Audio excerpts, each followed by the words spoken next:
Well, this afternoon, government's effort to combat the rising tide of mobile money fraud requiring users to compulsorily link their SIM cards to their Ghana cards was hailed as a move that will curb fraudulent activities that had become a growing concern when it comes to the mobile money space. It was expected that tying each SIM card to a verified identity could actually thwart the fraudulent activities, protect users, and also maintain the integrity of the financial transactions happening within the space.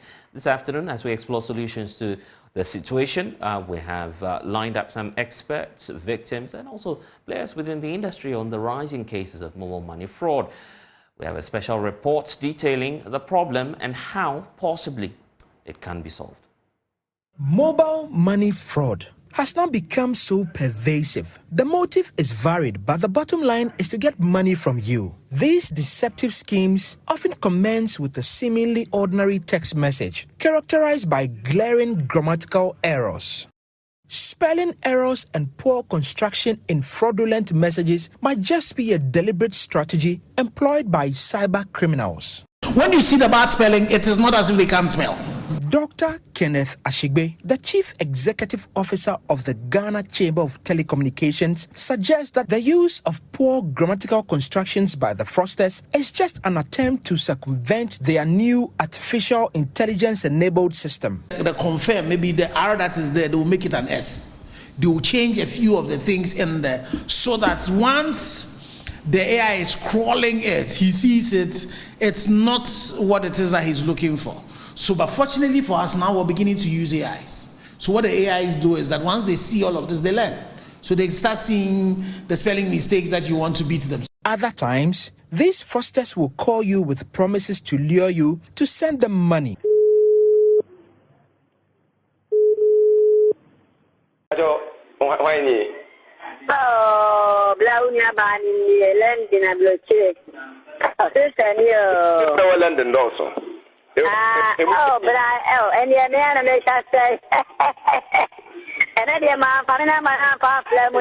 Ohene Anoche was almost scammed weeks ago. He now knows the plot of these fraudsters very well. No, they will just call you like normal call, and then he will say hello. So he will not even ask your name first. No, he will just say, "It is me, your auntie, who is in London." And then personally, I don't have any auntie in London. So I just said, which of my aunties in London? He said, "Oh, have you forgotten?" Then you mentioned some name.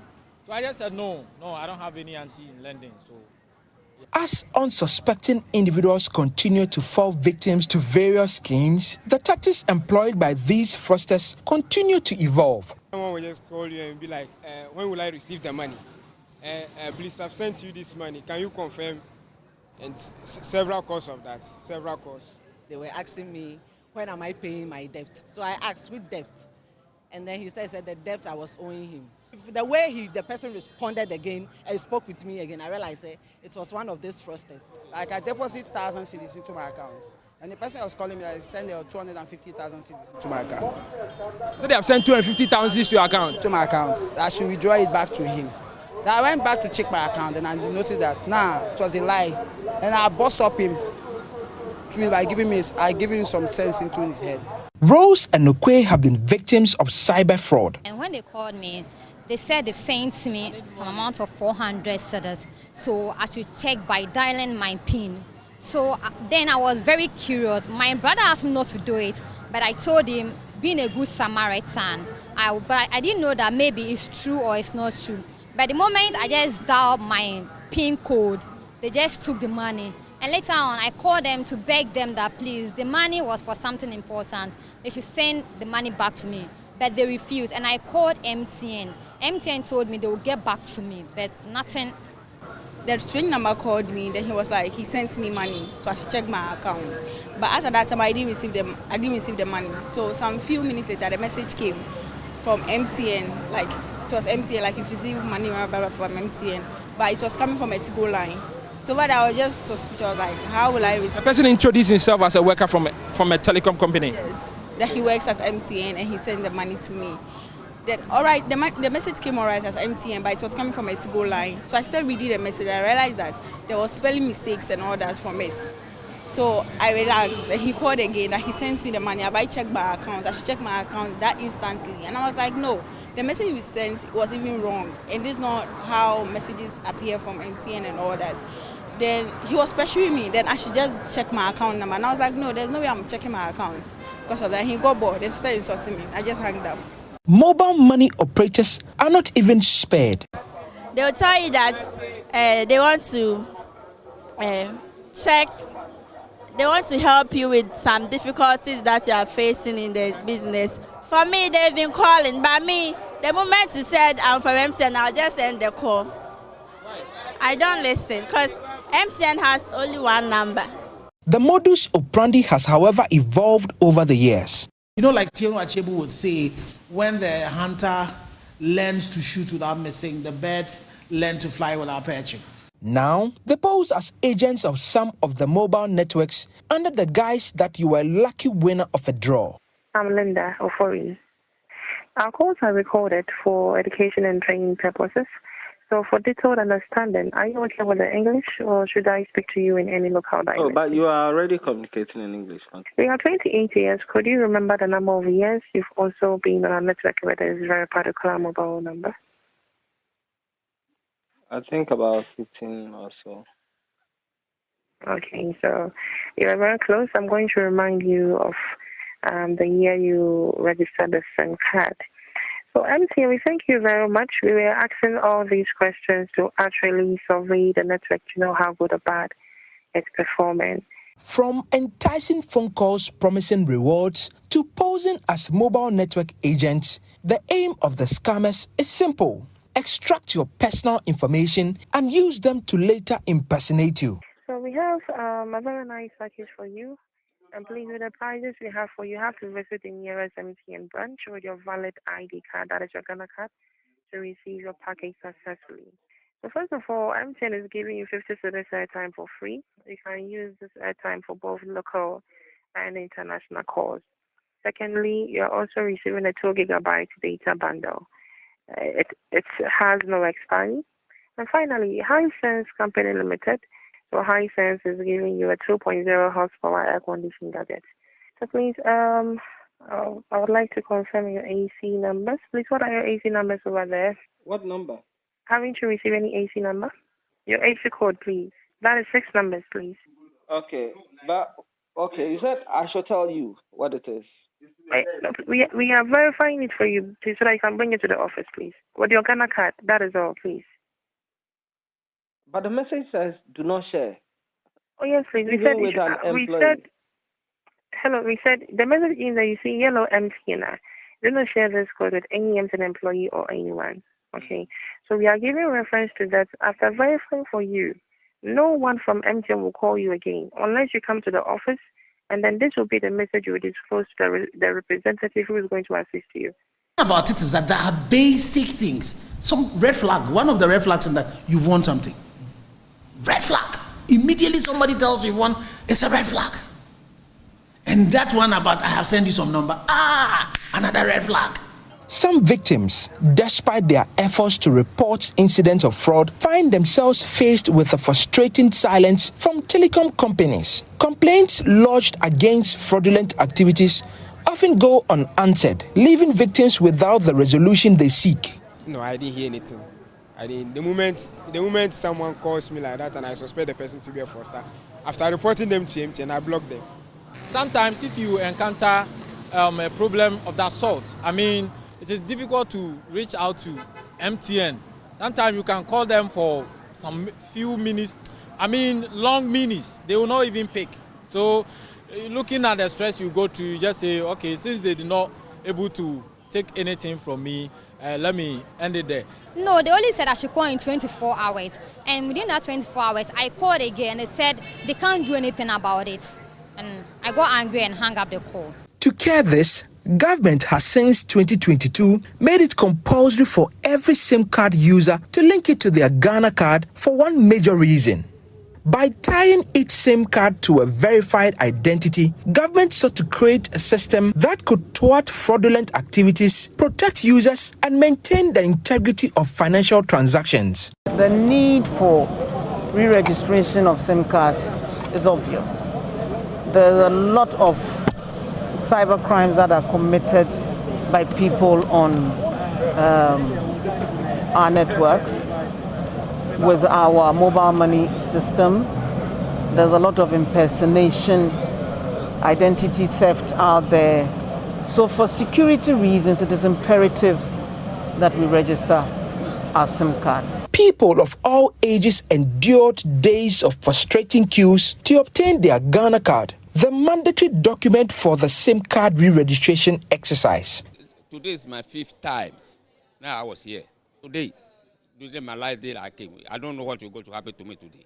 So today, if I didn't get it today, then I think they will send me to military barracks. Subsequently, they faced further frustration, spending additional hours in another line to link their SIM cards to the acquired Ghana card. I believe if they can do something about it, because there are a lot of people behind me. However, despite the well-intentioned move, the cyber criminals are undeterred. It appears, with each step taken by government, the scammers employ various schemes to outwit unsuspecting victims and exploit weaknesses in the system. They found ways. So now what happens? Generally, some of the new ways that you and I are entitled to 10 numbers that we can register, a maximum. So they will see a few of our friends who do not really understand what these things mean. Give them some 20 CDs. And then they'll go with them and they'll go register the SIMs in their names. Some SIM card subscribers believe that some employees within the telecom companies collude with fraudsters, sharing the personal information of their subscribers. This shared information, they believe, is then exploited against the unsuspecting subscriber. I think there are some people in the office, in the MTN office, that works with those scammers. But sometimes, how they even get your number and everything is strange. Most of the SIM cards in Ghana are supposed to register their Ghana card. So if you report, it should be easy to find those people. Do you think the systems in Ghana can do that? Even when you report and they trace, they won't end up seeing anybody or they don't end up arresting anybody. So sometimes you just have to be vigilant and then be careful about it. Dr. Ashigbe, however, says the telecommunication companies are exploring other novel means to sanitize the space. Because another thing that we've done is that as a chamber, we have what we call the fraud control dashboard. So when things like this happen and it's reported, the first thing is that the MNO to whom it's reported would investigate it. When they establish that fraud has been perpetuated, what they then would do is that they would then go and block that person's number. The phone number would be blocked. When the phone number is blocked, they then go by, and then every phone has an IMSDI number and a unique number to a phone. Though some of the clone numbers, phones, can clone it. So they will block the device as well. So what will happen is that if I use this to do it, then this device will be blocked. I can't use it anymore. But then they will then report it on the FCD. So if it's operator A, you report it on FCD. Then the other 2 operators as well would also block that device. So what it would mean that device cannot be used in Ghana again. Then if that particular ID behind it has been used in perpetuating multiple fraud, then we would go back again and then block the ID. So once they blacklist the ID, you can't use the ID to register any SIM again. Despite the initial challenges posed by mobile money fraud, telecom companies maintain the belief that integrating the Ghana cards with SIM cards will ultimately prove instrumental in eliminating fraudulent activities. Subscribers earnestly hope for a more robust and responsive telecom service when addressing their concerns related to mobile money, particularly in handling and resolving complaints. For Joy News, Michael Ashale. Well, it's time now to dig into the figures, looking at the complaint rate and, of course, what's been done so far about the increasing spate of more money fraud activities. Joining us in studio now, data research analyst Isaac Ofije with the Joy News Desk comes in studio now with some of the figures that we're looking at and walk us through it. You know, how rampant in terms of figures do we find Momo cases or Momo fraud cases being reported on a daily basis? Well, Blessed, we were actually shocked when we saw this data from the Bank of Ghana data repository. So the research team, we've been looking at the average Momo cases. We decided to do 2021 and 2022. This is when we started, putting some of them together. Right. So we are looking at, on average, about 12,000 cases between 2021 and 2022. That is very significant. Imagine we having about 12,000 cases per year.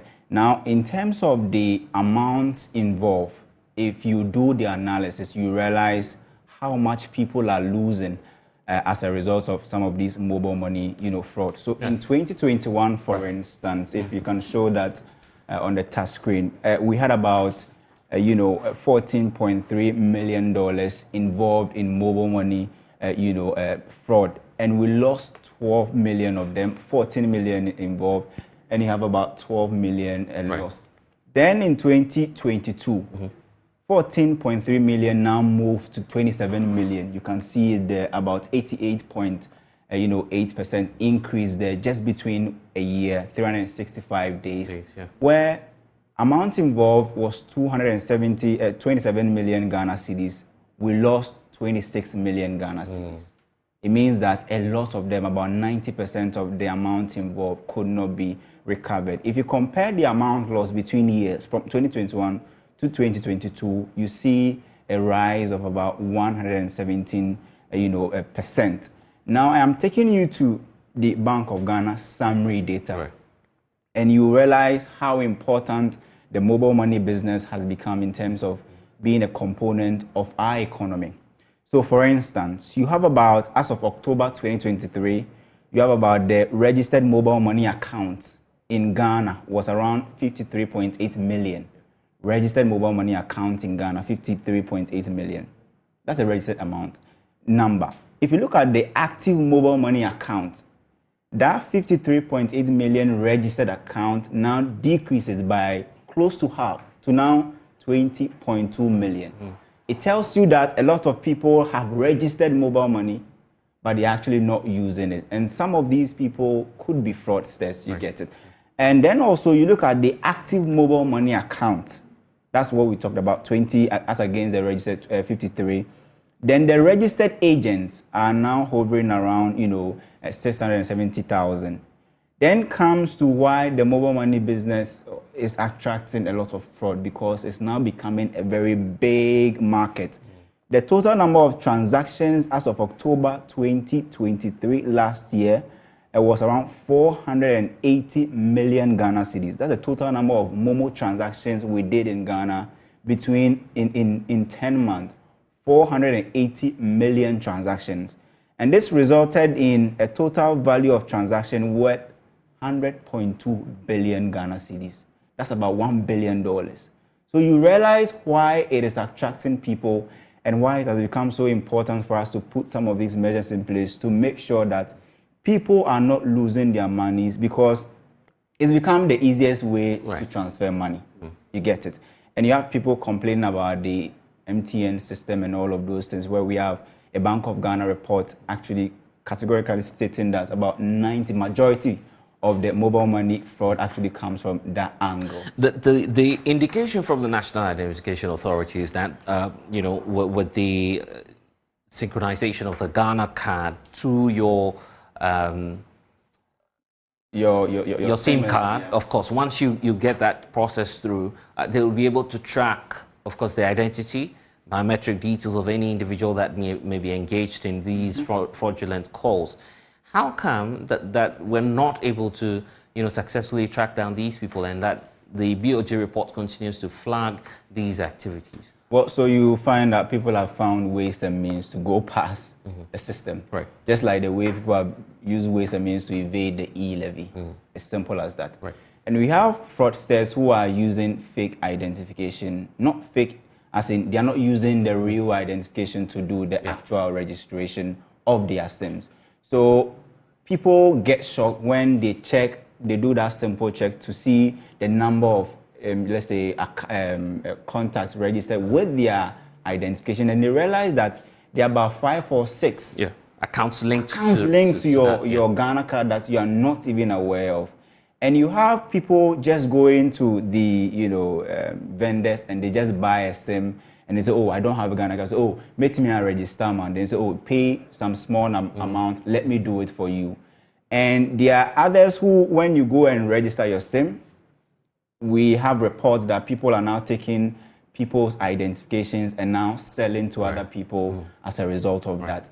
And all of those things, when you do not use the right identification, tracking down the people becomes difficult. Yeah, where it's clear that you have about 53.8 million registered mobile money accounts and just about 20.2 million are active. Isaac, let's bring in now Ransford Nana-Addo Jr., banking and telecom fraud expert, joining the conversation now. Charles Kwesi-Addo is also spokesperson for the Momo Agents Association. Thank you, gentlemen, for your time. Ransford, the point about the BOG acknowledging that this is a challenge, over 88% surge in fraudulent cases in terms of the reportage. How do we deal with this emerging trend? Thank you very much. I think that industry players even acknowledging that this is a problem is a good way to start. But if we do not put some measures in place as soon as possible, we are going to get to a point where there will be a decrease in terms of the confidence in this payment system. Mobile money has come to stay. There's no two ways about that. And as a country, this is going to go a long way to, as it were, improve our financial inclusion drive. However, like Ken said, the people are getting smarter. Every day they are improvising new ways of dealing with innocent people and moving their money. One of the surest ways that I think we need to deal with this is to deal with the issue of SIM registration and do it properly. Okay? Now, you have instances where individuals have their SIM cards registered. Individuals have their Ghana cards using registrations that they are not aware of. Also, we are having situations where there are a lot of money moves in the system.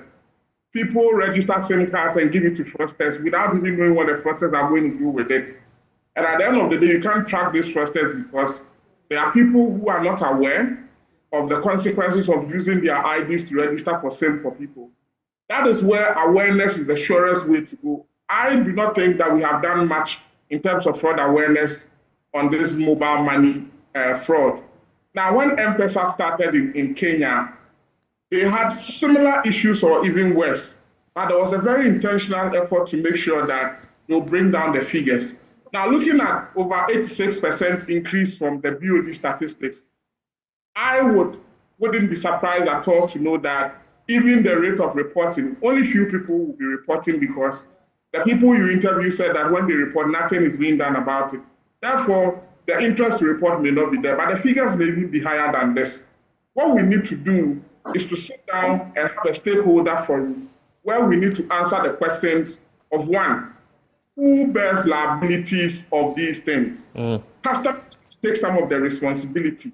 Because if you are called in this day and age and somebody tells you that you have received a 6-digit code, which is your one-time password, mention it to us, and you go ahead and mention. Meanwhile, that same message tells you that you shouldn't disclose this to anybody, even including people who say they are calling from MTN. So awareness is very, very key. We need to increase the rate of awareness because mobile money has come to stay. The next thing we need to do is to introduce a lot of machine learning and artificial intelligence systems to be able to spot some of these things. Now, when these guys are moving money from innocent people's wallets, usually they would have gotten some SIM cards, just registered them within a day or two, and if receiving money at a very atrocious rate, what we need to do is to have artificial intelligence system say that this number just registered, and how come it's receiving money from our 3 or 4 people at a go? This is not something that we should encourage. Let us block it and make a verification. The next thing we need to also introduce in this conversation is geofencing. We should be able to fence people based on their normal behavior and say that, okay, these guys who are doing this, they are usually within the subnet, they are within this base station. Therefore, if you are seeing some transactions coming from that side, then it's very likely that these are fraudulent transactions. Because you see, awareness, we haven't done much. Our systems, if you like, I mean, to be very charitable to all industry players, today, listening to the people you interview, you realize that they are helpless. We do not even know where to go to report and how we even discuss whether we are going to get our monies back. All right. The confusion around who bears the liability, whether it is the customer, whether it is an agent, whether it is the telco, is a way that we have not actually done much. The last thing is that I think mobile money fraud in this country is too attractive. How many mobile money fraudsters have been jailed and it has been broadcasted or telecasted for people to know that this thing that everybody is doing, as a young man, as a young lady, do not go and do it. I see. Because we prosecute them and nobody gets to know. So it is very attractive. In fact, it's the reason for which I want to hear from Charles Kwesi-Addo, spokesperson for the Momo Agents Association. And Charles, I believe that many of your members are experiencing equally this frustration that many Ghanaians have been talking about. And your side faces a bigger danger because you deal with significant amounts or volumes of money. Yeah, good afternoon, Kofi, and thanks for having me. I feel that mobile money have come to stay, as all the people who have shed their light on fraudulent activities with regards to the happenings in the mobile money ecosystem. I want to say that fraud has come to stay, so far as mobile money have come to stay. You know, in the whole world, in its entirety, there is no system which is 100% safe. And therefore, as users of this technology, I think that we should have an alternative with regards to how we prevent things from happening. With that said, security is a shared responsibility. And then the agent, trust me, now broad day robbery or going to robbery in the evening or in the night is quite difficult, and therefore people are coming the easiest way. They hide behind the scenes and commit atrocious sins. But trust me, my brother, mobile money agents are committing suicide. Some are also running away, leaving their containers and their shops. And I will tell you the statistics that the Bank of Ghana preview to you, I will tell you it's just those who are bold enough to come out clear and report, not come out boldly, and they feel probably, therefore it is with them. High pressure, blood pressure has taken over them. And my brother, a lot is happening. Even myself seated here, I was once a culprit. In 2022, my wife called me that there has been a transaction of 3,000 Ghana cedis. Interestingly, because I don't know, I'm a national figure, and I have those who are in authority with regards to the telcos, MTN. So I then remember I called the then CEO of the mobile money, Elihene, and upon calling him, it came to pass that he was able to withhold the money. But interestingly, there is a new way that they are doing things. What now they are doing is when they block your SIM and then they take your money, they transfer the money from one telco to the other. So what happened was my money was transferred from an MTN platform to Vodafone platform. But because of the urgency of my situation, Mr. Elihene was able to forward an email to the Vodafone head, and they blocked the account from the end of the Vodafone. So ask yourself, how many Ghanaians will have this opportunity? That money was reversed to me. And interestingly, the fraudster called back, indicating that I am a lucky man. Over thousands of transactions he has done, it is only mine which never went through. So I feel that as a people and as a country, once mobile money have come to stay, we should be serious as a country, and we should give training and adequate education to both the end user, the agent body, and the regulators. I see. Let's look at So the way... we have a long way to go. Yeah, indeed. And let's look at the way forward now as to how we can practically deal with the imminent threats we are facing, the trend that we see now. Ransford, what's the solution and the way forward in your view? Ransford, you'd have to unmute so I can hear the points you're sharing with us. I mentioned that we need to do more of the public education on Momo. I still do not understand why this day and age, somebody calls you, say, oh, I'm not going to mind you. And another person calls and say, I'm calling from MTN. We just noticed that somebody had called you and we are here to help you. And you give out your digits. We need to intensify awareness. We need to sanitize the Ghana card registration regime because there are still Ghana cards that are being used for, SIM cards that are being used for these transactions. They are registered all right, but you trace it to a dead end. Because sometimes even the people whose Ghana cards were used for this SIM have no idea. And we need to pay attention and sanitize that area. The next thing we need to do is to introduce a lot of machine learning and artificial intelligence into fraud detection.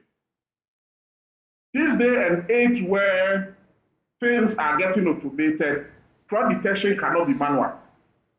And I think that the telcos have seen that we have no other option than to use machine learning and artificial intelligence so that all transactions that look very odd, all transactions that do not actually go following a certain pattern that we know as normal, we're able to pick it up and deal with it. All right. The last thing we need to do, Ken Ashibe mentioned something. The price for mobile money fraud must increase. We need to start blocking the numbers and the devices that these numbers find themselves in when we have confirmed that these are actually frauds. Because if I just go and buy a SIM card for 10 CD and I can get 1,000 CDs or 10,000 CDs at the end of the day, that is not good enough. We need to start blocking the devices or the MSISDN that they are using for these, the email numbers they are using for these transactions. All right. The last one is that we need to start prosecuting and naming and shaming and bringing their faces for people to know that the price for doing fraud is nothing but disgrace. Okay. Let's hear from Charles. Charles, the way forward, what's your plea now to the authorities? Because you're just pointing out how lucky you were doing that transaction. And what would you want the authorities to know about this? Okay, Kofi, so I feel that we can do three things. One, on the part of the regulator, two, on the part of the agent, and three, on the part of the telcos. On the part of the regulator, government should take key interest in how he regulates the issuance of SIM card. Like the US, if you get there and you buy a SIM card, every data that you will provide on the SIM card is synced through a central database. And therefore, whatever you do, they will be able to unravel the brain or the image behind it. So I feel that government should invest more in this high-tech technology so you'll be able to reap the fruit of his labor. Grateful, gentlemen. Yeah. The agents need what in workshops for the agent place.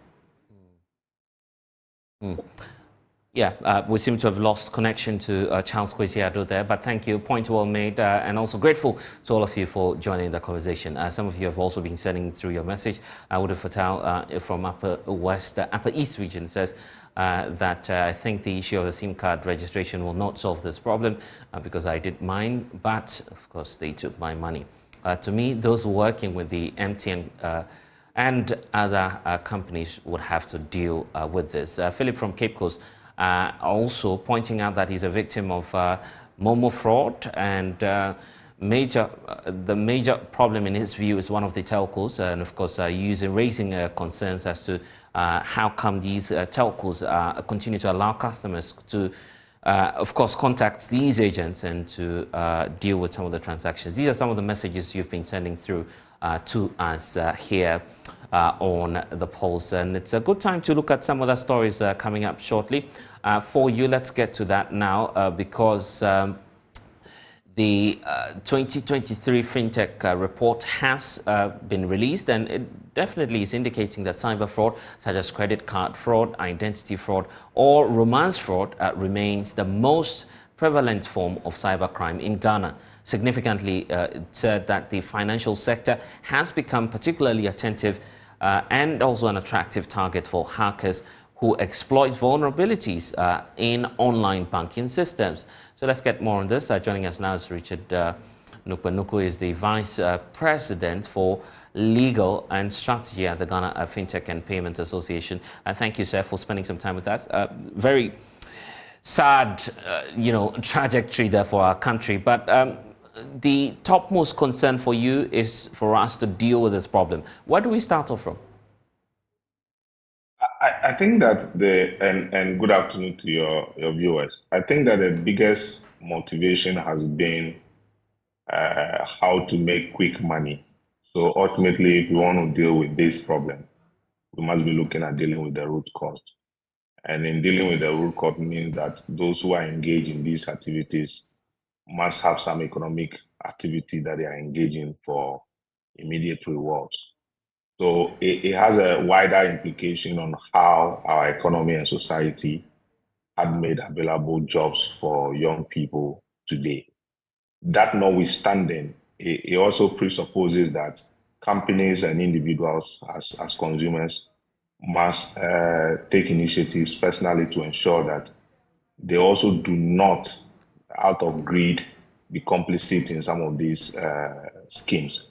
Because largely those who fall prey to some of these initiatives are persons. So let's, I get the point there. So let's look at the key recommendations now and how we can, move forward and practically deal with the problem. Where do we start off from, sir? In terms of going forward, we first have to increase consumer awareness. And I think most companies are already doing that. And then two is that the consumers themselves must begin to be very conscious of some of these things, because if you've not invested money, if you are not expecting any reward from anyone, if you receive some of these anonymous calls and asking you to undergo certain activities, you should become worried. So for me, on the company levels, there needs to be an investment into how generally some of these things are cut off from the system. And then the consumer also bear the responsibility to become very vigilant. Because if the consumers are vigilant, with or without these schemes, people will still be protected from losing money. Of course, the point about awareness and education, very critical point that we need to be on the lookout for. What would you advise industry players and stakeholders do in these times that we're seeing a surge in the numbers?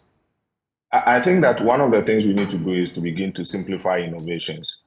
Where innovations are simplified and people can easily understand and use them on their own, then they become more aware of how to avoid some of these schemes.